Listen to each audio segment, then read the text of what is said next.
안녕하세요. 해금호주입니다. 자, 두산로보텍스입니다. 자, 두산로보텍스 오늘 2.69% 상승 마감했습니다. 자, 장중한 때 5%가 넘는 상승이 나타나기도 했었는데요. 오늘 5위평, 12평 저항 맞으면서 윗꼬리가 다소 좀 달렸습니다. 하지만 종가상으로는 오늘 개파락 이후에 상승 양봉 마감을 했기 때문에 우리가 다음 주에도 기대할 부분들이 충분히 있다라고 좀 볼 수가 있겠습니다. 자, 두산로보틱스 앞으로 우리 실적 발표 일정도 다음 주 일정이 있는데요. 그 부분들 시각까지 같이 함께 알려드리도록 하겠고요. 그리고 두산 밥캣 인수 과정에서 지금 뭐 시끌벅적하죠. 그래서 이 부분들 시너지 효과 어떤 부분들을 기대할 수 있는지도 함께 알아보도록 하겠습니다. 자, 구독, 좋아요 잊지 마시고요. 지금 바로 시작하겠습니다. 자, 두산로보텍스입니다. 자, 두산로보텍스. 자, 일단은 기술적 분석 들어가기 전에요. 자, 지금 시장에서는 계속적으로 두산로보텍스가 두산 에너빌리티에서 두산 밥켓을 이제 가져오는 게 뭐 정상적인 것이냐, 뭐 갑론을박 말이 많습니다. 그렇죠? 제가 그런데 앞에 영상에서도 말씀드렸지만 에너빌리티에서 이렇게 과정에서 빼서 어떻게 보면 뭐 뺏어온다라기보다는 쉽게 얘기하면 뭐 새우가 고래를 잡아먹는 꼴이 돼야 되나요? 약간 그런 느낌입니다. 네. 그러니까 쉽게 얘기하면 두산 로보텍스 아직은 매출이나 영업이익 규모가 작은데 밥캣을 지금 삼키는 꼴이 됐으니까 그렇게 제가 지금 말씀을 드리는 거고요.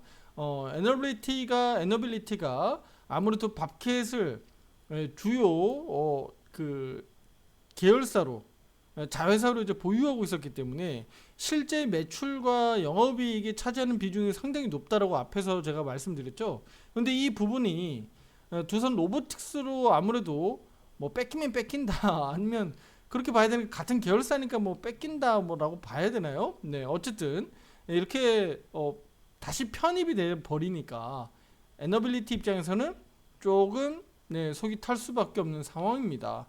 네, 지금 그러면 에너빌리티 주주분들 입장에서는 애털 수밖에 없고 최근에 또 낙폭이 좀 다소 나오고 있기 때문에 좀 더 불안해지는 거죠. 자, 그래서 제가 두산 로보틱스에 대해서 말씀드리고 싶은 것은요.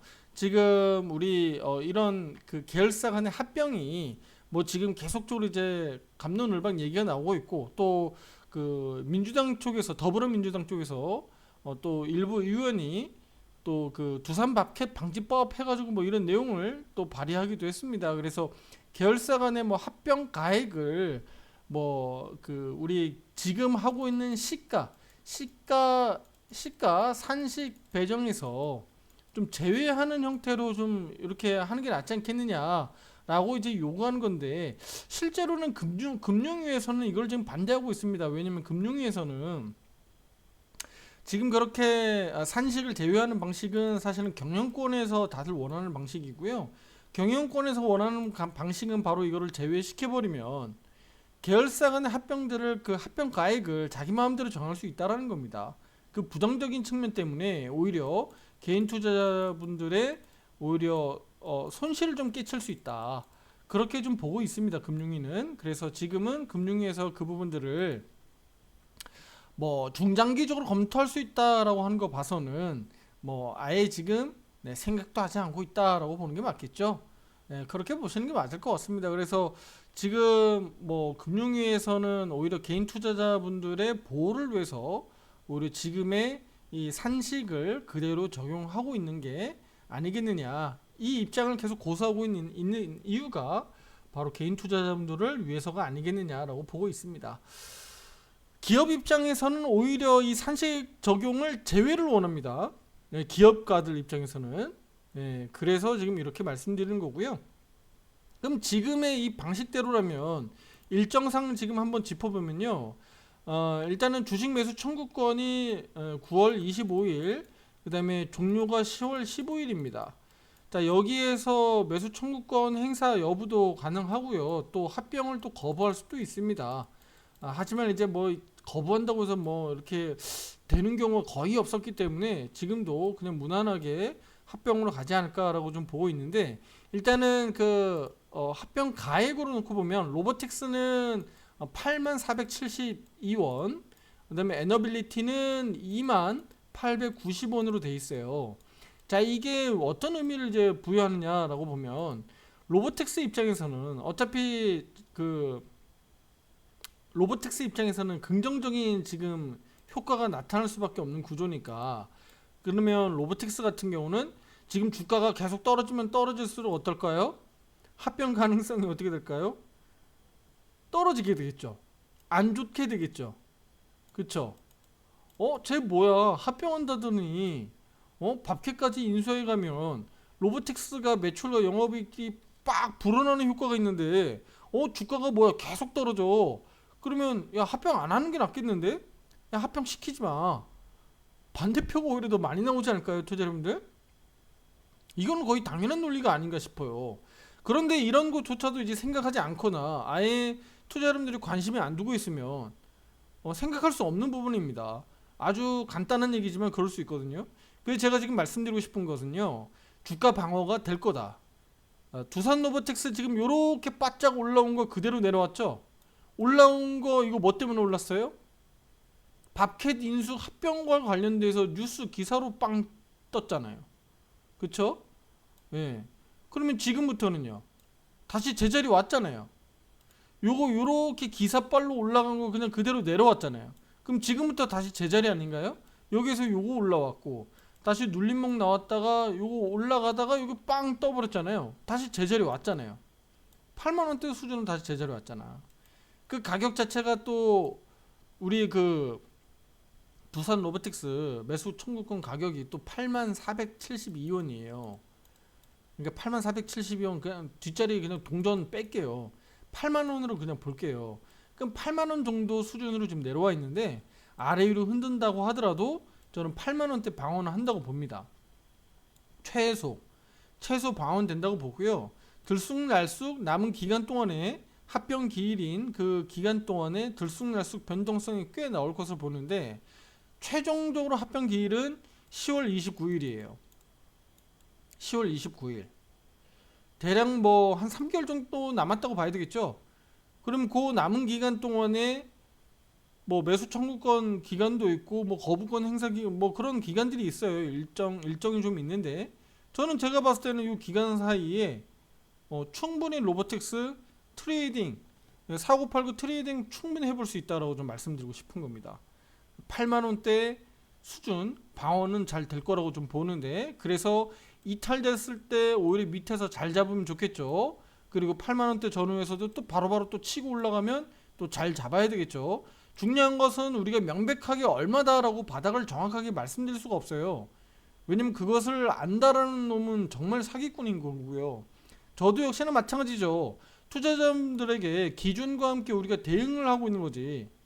네? 여러 가지 기법을 제가 대입해가지고 투자자분들 의견 드리면서 좋은 수익을 만들어가는 거죠, 과정이지. 여기가 무조건 고점입니다. 여기가 저점입니다. 우리는 저점에서 사서 고점에서 팝니다. 뭐 이렇게 할 수 없잖아요. 말이 안 되는 거잖아요, 그거는. 뭐 두산 로보틱스가 투자자분들 이제부터는 얘 합병되면 20만원 갈 겁니다. 뭐 30만원 갈 겁니다.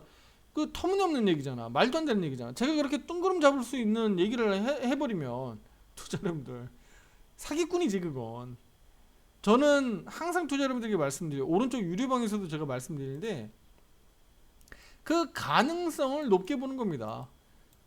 단 5%든 10%든 매출과 영업이익에 긍정적인 효과가 나타난다 그러면 주가는 어쨌든 상승할 가능성이 높아지는 거고, 그게 단기적으로 그 일정들이 만들어졌고 내려왔잖아요.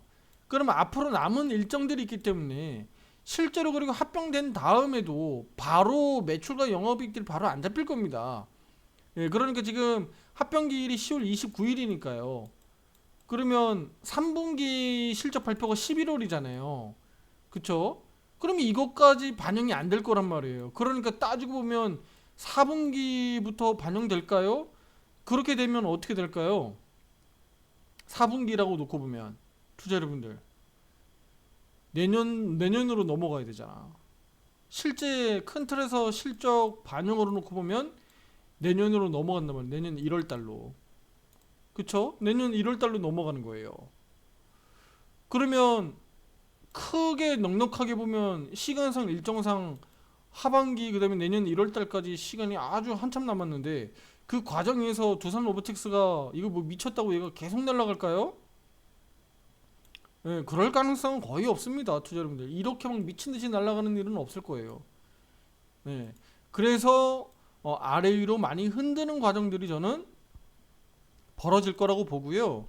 실제 그러면 제가 지금 기대하고 있는 4분기부터 밥캣에 대한 어떤 매출과 이익들이 좀 반영이 된다고 보면 그러면 빠르면은 3분기 실적 발표하는 그러니까 합병이 끝나고 11월 달 3분기 실적 발표까지 좀 감안해 보면 저는 제가 봤을 때는 한 10월 전후 10월 달 정도면 아마 우상향으로 좀 방향을 잡지 않을까.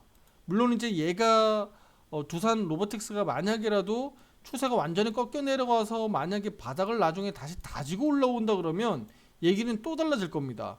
그렇게 되면 어떻게 돼요? 두산 로보틱스를 계속 보유해야 될까요? 이렇게 막 추세가 꺾여 내려가는데 그건 아니죠. 그럴 때는 처분을 해야 될 겁니다, 투자자분들. 왜냐면 시간이 아주 늘어지도록 남은 기간 동안에 나 잠깐 지하실 좀 내려갔다 올게 할 수 있는 거거든요.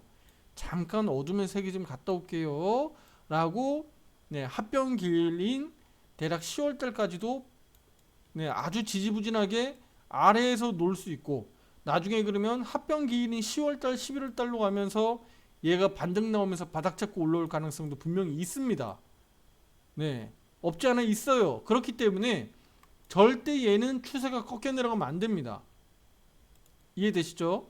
추세가 꺾여 내려가면 안 됩니다. 그러니까 지금 제가 아까 말씀드렸던 8만 원대 전후 가격에서는 가격 방어가 잘 돼야 된다. 예. 여기 또 중장기 이평선 62평이 여기 옆에 있기 때문에 가격 방어가 잘 돼야 된다라고 좀 말씀드리고 싶습니다. 자, 이제부터 이제 시너지 효과에 대해서 좀 말씀드릴게요. 일단은 실적 발표 일정은 좀 말씀드리면 아까 한번 말씀드렸죠. 7월 25일 날 다음 주 목요일입니다. 오후 4시 장마감 이후에 발표가 되고요.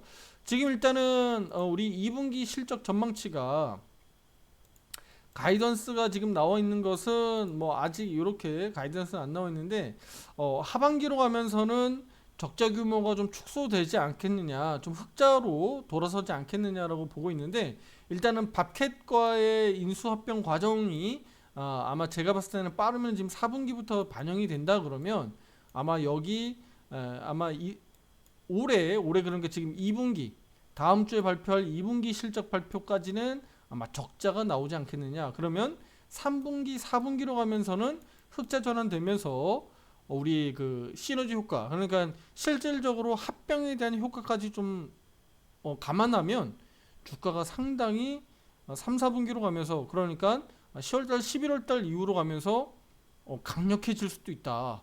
그 부분들 제가 먼저 지금 말씀을 좀 드리도록 할게요. 그래서 2분기 정도까지는 적자가 유지되지 않겠느냐라고 좀 보고가 있습니다. 만약에 흑자로 나온다 그러면요, 뭐 단기간에 일단 한번 튀어 오르겠죠. 자, 그럼 시너지 효과 좀 보겠습니다. 일단은요, 사업적인 측면에서 확정적인 측면, 확장되는 측면이 있겠죠. 두산 밥켓은 건설 장비나 뭐 또는 농업 장비, 이런 중장비 이런 데 강점을 가지고 있잖아요. 로보틱스는요. 로봇 기술을 가지고 있잖아요. 이게 이제 시너지 효과 이제 서로 이제 접목하는 거죠. 융화되는 거죠. 네. 그래서 두산 로보틱스의 첨단 로봇 기술, 밥캣의 어떤 기존의 어떤 탄탄한 어떤 장비 기술들, 그런 뭐 설계 자산들, 네. 자동화된 건설이나 농업 장비들 이런 것들을 서로 융화시켜서 시너지 효과를 낼 수 있다는 거. 그래서 경쟁력을 좀 강화시킬 수 있다는 거예요. 예를 들어서 자율주행 트랙터, 자율주행 로봇 또는 자율주행 건설 장비들, 네, 이런 것들을 좀 더 우리가 경쟁력을 강화시킬 수 있다는 거. 그리고 신시장 진출과 매출 같은 거 이제 좀 기대할 수 있죠. 로봇 기술을 활용해서 새로운 시장 진출할 수 있는데 특히 스마트 팩토리, 자동화 물류, 농업 로봇, 투자 여러분들 농업 로봇. 지금은 우리 밥캣 입장에서는 뭐예요? 그냥 농업에 대한 어떤 중장비들, 그쵸? 근데 그런 건데 오히려 농업 로봇? 네. 다양한 분야의 사업 진출 가능성이 분명히 있는 겁니다. 네. 그리고 이제 비용 절감이라든가 운영에 대한 어떤 효율성도 분명히 있을 수 있어요. 그래서 로봇 기술을 적용한 생산 공정 자동화, 그래서 인건비 절감, 뭐 생산 효율성, 이건 뭐 당연한 얘기겠지만 이런 부분들을 투자자님들이 그래도 한 번씩 알고 듣고 가면 내가 두산 로보틱스 좀 투자해야 되나? 그래, 에너빌리티에서 뭐 뺏어오든 어쨌든 뭐 편출돼서 로보틱스로 편입되게 되니까 밥캣은 이제 상폐되지만 그럼 상폐되면서 어쨌든 뭐 0.65주든 어쨌든 내가 받아서 그럼 밥캣에 대해서 그럼 성장성을 바라본다 그러면 아니 더 나은 게 아닌가. 왜냐면 로보틱스는 그만큼 변동성도 상당히 좋고 장기적으로 보면 두산이 로보틱스를 지금 아주 핵심 자회사, 핵심 계열사 자회사로 키우려고 하는 목적이 아닌가. 미래 성장 동력으로 보는 게 아닌가. 저는 그렇게 보고 있습니다. 그래서 오히려 이 부분들을 우리가 너무 갑론을박 지금 이 과정에서 뭐 이게 좀 잘했니 못했니 뭐 더 나았니 뭐 이거보다는 오히려 미래를 보고 우리는 시너지 효과를 더 기대하는 게 더 맞지 않겠느냐라고 저는 보고 있습니다. 자, 이렇게 투자자분들이 해석하시면 좋을 것 같다라고 제가 몇 가지 이렇게 좀 강조해서 말씀을 좀 드려봤고요. 자, 기술적으로 보면 큰 틀에서 지금 추세 무너지면 안 된다고 말씀드렸죠. 자, 두산 로보틱스 여기 10월 27일 날 저점 잡았을 때 당시 기준으로 해가지고요. 이렇게 추세선이 지금 여기 따라서 이렇게 지금 흘러가고 있습니다. 자, 보시다시피 그 선이 이렇게 지나가고 있는데요. 여기서 일시적으로 한번 무너지긴 했었습니다만 빠르게 좀 반등 나와서 이렇게 크게 슈팅이 한번 나왔었고요. 얼마 전입니다. 그쵸? 그리고 어저께 음봉 캔들이 내려왔다가 여기 약간의 꼬리를 달면서 이렇게 올라와서 마감했죠. 음봉 마감입니다만 꼬리를 살짝 달면서 이 추세선을 방어했다는 거. 그리고 오늘은 양봉 마감했다는 거. 아직은 단기 평선들, 장기 평선들이 어때요? 역배열로 꼬여 있죠. 네, 아직까지는 꼬여 있어요. 그래서 다음 주 초로 가면서 로보틱스가 실적 발표를 또 25일 날 또 앞두고 있기 때문에 요거를 좀 벗겨내면서 요렇게 5위평, 12평 요렇게 벗겨내면서 차트가 요렇게 좀 올라가 주면 다시 한번 또 급등 패턴으로 요런 그림대로 또 그려지거든요. 왜냐면 그동안에 그간에도 놓고 보면 22평이 옆으로 누워 있었어요. 지금 너무 급등해서 너무 급락해서 지금 5위평, 12평만 지금 왔다 갔다 지금 정신 못 차리고 있는 거지. 22평, 62평은 이미 옆으로 누워 있습니다. 그러니까 주가만 다시 여기 위로 좀 안착해주면 대략 한 85,000원 정도 됩니다. 그 위로만 다음 주 초에 올라주면 다시 또 급등 패턴으로 가면서 네, 시세가 위로 또 분출될 수도 있다. 다만 제가 앞에서 말씀드렸듯이 이거 지금 너무 이격이 좀 심하고 여기 매물 소화 과정을 너무 이렇게 단박에 크게 지금 일시적으로 물려서 지금 내려와 있기 때문에 여기 지금 올라가는 과정에서 두산 로보틱스를 지금 당장 뭐 10만원 그 이상 뭐 너무 퍼포먼스를 크게 우리가 기대하기보다는 지금은 네, 올라가면 차익 실현했다가 또 내려와서 또 8만원대 내려오면 또 샀다가 또 올라가면 팔았다가 하는 트레이딩 전략을 앞으로도 좀 구사해보면 두산 로보틱스에 대한 대응 전략이 좀 더 수월하지 않을까라고 좀 보고 있습니다. 물론 이제 이 부분은 제가 전망 의견을 드린 거지 반드시 이렇다라는 게 아니에요. 그래서 실질적으로는 우리가 매일매일 네, 체크해야 되겠죠. 확인하고 대응해 나갈 겁니다. 오른쪽 화살표 매매방 우리 유료 회원분들도 꼭 참고해 주시고요. 우리 다음 영상에서도 더 좋은 내용으로 또 찾아뵙도록 하겠습니다. 우리 투자 여러분들 영상 보시고 또 참고하시는 분들도 역시나 이 내용들 투자하시는데 많은 도움 받으셨으면 좋겠습니다. 좋은 결과들로 꼭 이어지기를 바라보도록 하겠습니다. 자, 다음 영상에서 뵙겠습니다. 감사합니다.